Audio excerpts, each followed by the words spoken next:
They typed his private correspondence. They recorded his military directives. They sat at his table and shared his meals.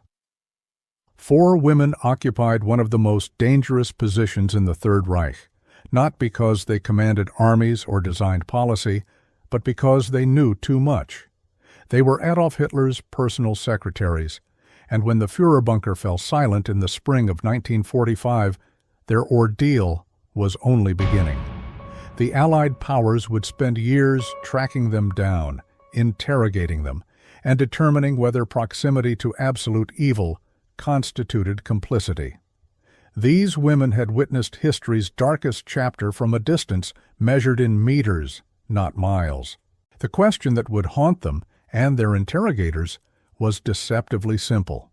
What did they know, and when did they know it?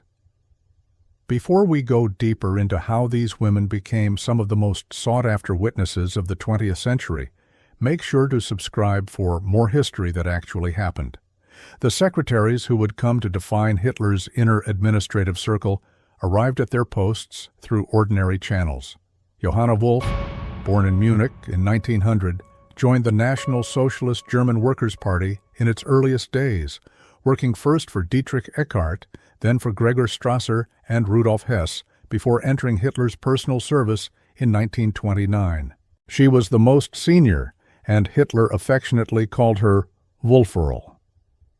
Christa Schroeder came in June 1933, hired directly by the newly appointed chancellor after working for the SA High Command. She was efficient, critical, and, according to those who knew her, possessed a work capacity no other secretary could match. Gerda Daranowski, nicknamed Dara, joined in 1937 when Wolff and Schroeder complained about excessive workload. She had worked for Elizabeth Arden before entering Hitler's orbit, and initially Hitler hesitated to allow a new face into his inner sanctum. Traudl Humps, the youngest, arrived in December 1942 at 22 years old. She had wanted to be a ballerina, but trained as a secretary instead. When she heard about an opening on the Chancellery staff, she applied. She later admitted she knew nothing about politics and didn't care to. What fascinated her was the man himself. These were not ideologues. They were not party theorists or military strategists. They were professional secretaries who happened to work for the most powerful man in Germany. Their duties were mundane, taking dictation, typing correspondence, managing schedules, handling classified documents that passed through Hitler's hands daily. They worked in the Radziwill Palace in Berlin, at the Berghof in Berchtesgaden, at the Wolfschanze in East Prussia, and finally in the reinforced concrete tomb beneath the Reich Chancellery, known as the Führerbunker. They were present, invisible, essential. They saw Hitler at breakfast. They saw him after military briefings. They saw him in moments of rage and in moments of forced calm. They typed orders that sent divisions to their destruction. They recorded directives that altered the fates of millions. And they did so with the professional detachment expected of career secretaries everywhere. The Berghof, Hitler's mountain retreat on the Obersalzberg, became a second home to these women during the war years. The daily routine was strenuous and monotonous. Hitler kept irregular hours, often staying awake until dawn, which meant his secretaries maintained a rotating standby schedule. At least one secretary was required to remain in the staircase room at all hours in case Hitler needed to give dictation. The environment was strangely domestic. Hitler would take tea with his secretaries. He would watch films in his private theater, snacking on chocolate. He spoke to them about architecture, about dogs, about music. He rarely discussed military operations in their presence, though they typed the orders that resulted from those discussions. The dichotomy was profound. In one room, pleasant conversation about Bavarian landscapes.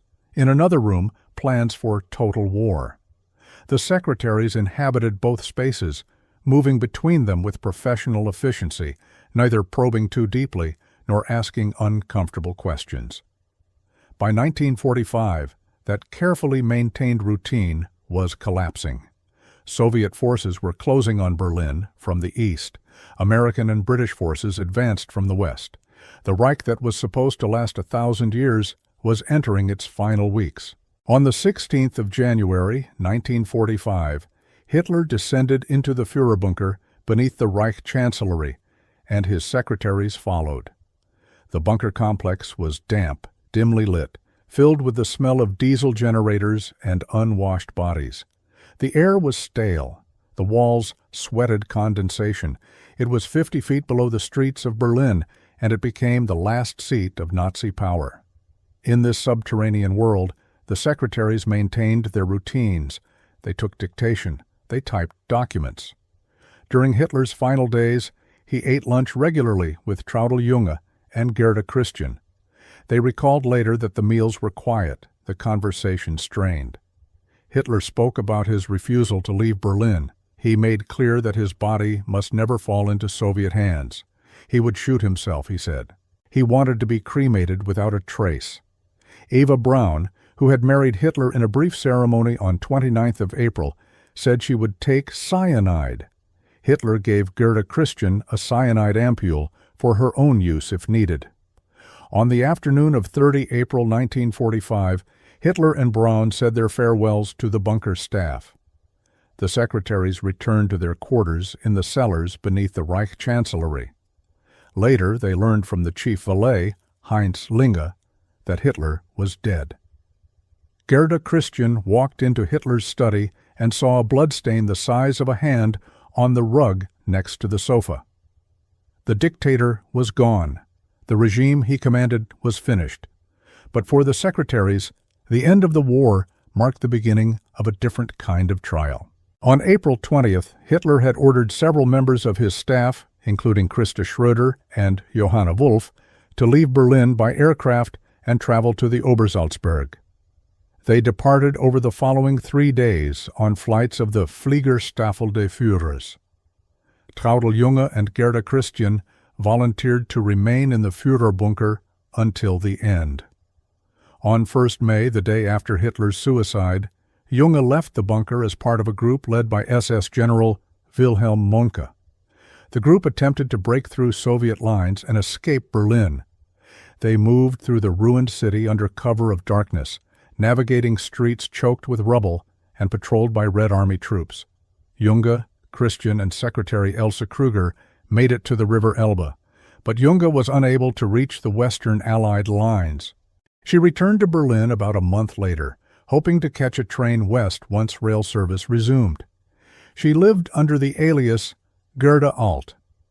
On June 9, 1945, after a week under her false identity, she was arrested by 2 civilian members of the Soviet military administration. The Soviets wanted answers. They wanted to know what had happened in the Führerbunker during those final weeks. They wanted details about Hitler's death, about his state of mind, about the chain of command in the regime's last days. Junge was held in several jails and interrogated repeatedly about her role in Hitler's entourage and the events surrounding his suicide. The interrogations were intense. Her Soviet guards told her harrowing stories about what German forces had done to their families in the Soviet Union. Junge began to realize that much of what she thought she knew about the war in the East was propaganda, carefully curated by Goebbels' ministry to sanitize the reality of what Germany had unleashed. The treatment meted out to Germans by the Soviets, she came to understand, was a response to what the Germans had done first. It was a brutal education delivered in a prison cell. By December 1945, Junge had been released from Soviet custody, but was restricted to the Soviet sector of Berlin. On New Year's Eve, she was admitted to a hospital in the British sector for diphtheria and remained there for 2 months. While she recovered, her mother secured the paperwork required to move her from the British sector to Bavaria in the American zone. On February 2, 1946, Junge traveled from Berlin across the Soviet occupation zone into the British zone and south to Bavaria. The Americans detained her during the first half of 1946 and interrogated her about her time in the Führerbunker. A U.S. officer of German Jewish descent conducted a single interrogation lasting several hours. then instructed her to write down her memories of the final days. By mid-1946, she was free. Gerda Christian's fate followed a similar trajectory. After Hitler's death, she attempted to escape Berlin on 1st May with the Monke group. She was captured by Soviet forces on the morning of May 2nd while hiding in a cellar off the Schönhauser Allee. Unlike Junge, Christian remained in Soviet custody longer.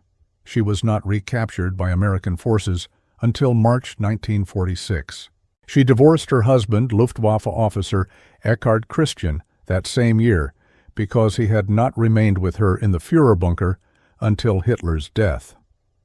She moved to Düsseldorf and worked at the Hotel Eden, living quietly until her death from cancer in 1997. Christa Schroeder, who had evacuated Berlin before the final collapse, was arrested on 28 May 1945 in Hintersee, near Berchtesgaden. She was interrogated by French liaison officer Albert Zoller, serving in the 7th U.S. Army. The interrogation and subsequent interviews in 1948 formed the basis for the first book published about Hitler after the war, a 1949 volume titled Hitler Privat. Schroeder remained a prisoner until 12th of May 1948, held for nearly 3 years. After her release, she worked as a secretary for a construction company in Munich. She died in 1984. Johanna Wolf, the most senior secretary, was arrested on 23 May 1945 in Bad Tölz when American forces occupied Berchtesgaden. She and Schroeder remained prisoners until 14th of January 1948. Unlike the other secretaries, Wolf refused to give interviews about Hitler. She never wrote memoirs. She maintained near total silence about her years in Hitler's service, breaking that silence only once to tell filmmaker Leni Riefenstahl that Hitler was not aware of all the terrible things happening in Nazi Germany, and that others, particularly Heinrich Himmler, were to blame for the atrocities. It was a claim that historians would spend decades dismantling. Wolf died in Munich in June 1985. The interrogations and detentions were part of a broader Allied effort known as denazification, a sweeping program designed to purge German society of Nazi influence and hold individuals accountable for their roles in the regime. The program was massive in scope. Millions of Germans were required to complete questionnaires detailing their activities during the Third Reich. Those identified as having held significant positions in the Nazi Party, the SS, or other organizations were subject to arrest, interrogation, and trial. The process categorized individuals into groups: major offenders, lesser offenders, followers, and exonerated persons. Punishments ranged from execution for major war criminals to fines and restrictions on employment for lesser participants. The secretaries occupied an ambiguous position in this system. They had not designed policy. They had not commanded troops. They had not operated concentration camps. But they had been inside Hitler's inner circle. They had access to information that few others possessed. The question was whether that access, and their decision not to act on it, constituted a form of guilt. The Nuremberg trials, which began in November 1945, set the legal framework for prosecuting major Nazi officials. 24 leading figures were indicted on charges including conspiracy to wage aggressive war crimes, and crimes against humanity. The trials established that individuals could be held accountable not only for direct participation in atrocities, but also for enabling them through administrative support and willful blindness. The secretaries were not among the indicted. They were too junior, too far removed from decision-making authority, but they were valuable as witnesses. Allied interrogators pressed them for details about Hitler's daily routine, his relationships with other Nazi leaders, his state of mind in the final months. The secretaries provided those details, filling in the historical record with first-hand accounts that would shape how the world understood the Third Reich's collapse. Yet their cooperation did not erase the uncomfortable reality of their position. They had been there. They had seen the machinery of the regime operate at its highest levels. They had typed documents that referenced military operations, territorial annexations, population displacements. Did they understand what those euphemistic phrases meant? Did they know about the death camps, the mass shootings, the systematic extermination of 6 million Jews? Traudl-Junge later admitted that she had heard rumors during the war, but dismissed them as enemy propaganda. She claimed she did not see a connection between the atrocities and her own role until years after the war. In 1989, she walked past a memorial plaque in Munich honoring Sophie Scholl, a member of the White Rose Resistance Group, who had been executed in 1943, the same year Junge entered Hitler's service. Scholl had been born the same year as Junge. The realization struck her with force. Youth was no excuse. She could have tried to find out what was happening. She could have asked questions. She had chosen not to. The post-war years were not kind to the secretaries. Denazification processes varied across the occupation zones. In the American and British zones, efforts were more systematic. In the Soviet zone, the process was harsher and more politically motivated. Across all zones, the sheer scale of complicity made consistent enforcement impossible. By some estimates, over 8 million Germans had been members of the Nazi Party. Prosecuting all of them was neither practical nor desirable for the Allies, who needed functional administrators to rebuild the country. Many former Nazis were quietly reintegrated into West German society, particularly those with technical skills or administrative experience. The secretaries benefited from this pragmatic leniency. They had not been high-ranking party officials. They had not committed direct acts of violence. They had been office workers, and office workers, the reasoning went, could not be held responsible for the policies of the regime they served. It was a logic that satisfied the immediate needs of reconstruction, but left unresolved the deeper moral questions about complicity and silence. Traudl-Junge struggled with those questions for the rest of her life. She worked secretarial jobs in post-war West Germany and eventually became chief secretary for the editorial staff of the weekly magazine Quick. She twice lived briefly in Australia, where her younger sister had settled, but her applications for permanent residence were denied due to her Nazi associations. In her later years, she began speaking publicly about her experiences. She appeared in the 1973 Thames television documentary series The World at War, providing first-hand testimony about life inside the Reich and the final days in the Führerbunker. In 1989, her manuscript about her wartime life was published as part of Voices from the Bunker.